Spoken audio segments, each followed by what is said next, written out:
In front of the entire office, Michael was humiliated and his coworkers laughed.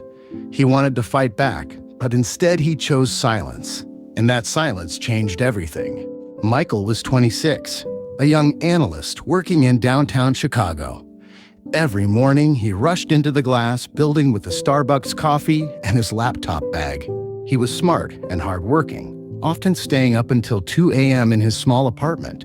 Night after night, he crunched numbers on endless Excel sheets. But to his older colleagues, Michael was still just the kid. They thought he was too green, too inexperienced to be taken seriously. One morning during a strategy meeting, Michael finally had his chance to shine. He stood up and presented a plan he had been perfecting for weeks. Halfway through, Richard, a senior employee in his late 40s, interrupted with a smirk.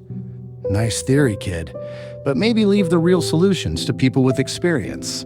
The room erupted in quiet laughter as Michael froze in place.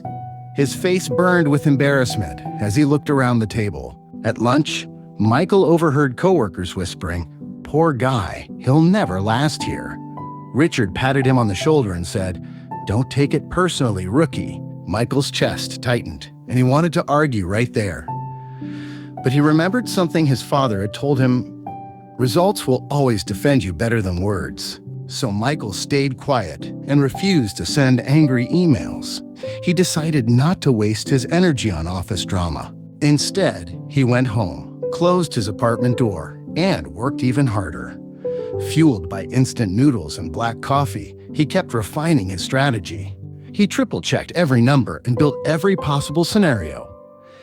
Then he polished his presentation until dawn. Weeks later, the team was invited to present their ideas to a major client. Richard looked confident, ready to dominate the room. But the manager turned to Michael and said, "You've been working on something, haven't you?"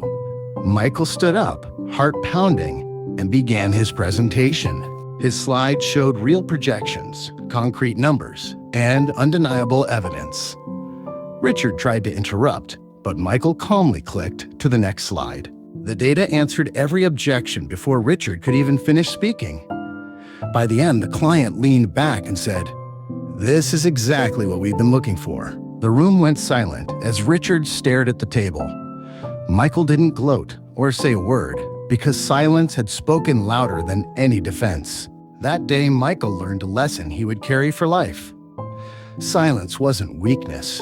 It was patience, confidence, and strength. Sometimes, the loudest answer you can ever give is no answer at all. And sometimes silence becomes the ultimate victory. So the next time someone laughs at you or tries to drag you down, pause for a moment. Ask yourself, will you waste energy arguing, or will you let your success do the talking?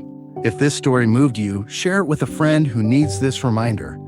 And don't forget to subscribe, because more timeless life lessons are waiting for you.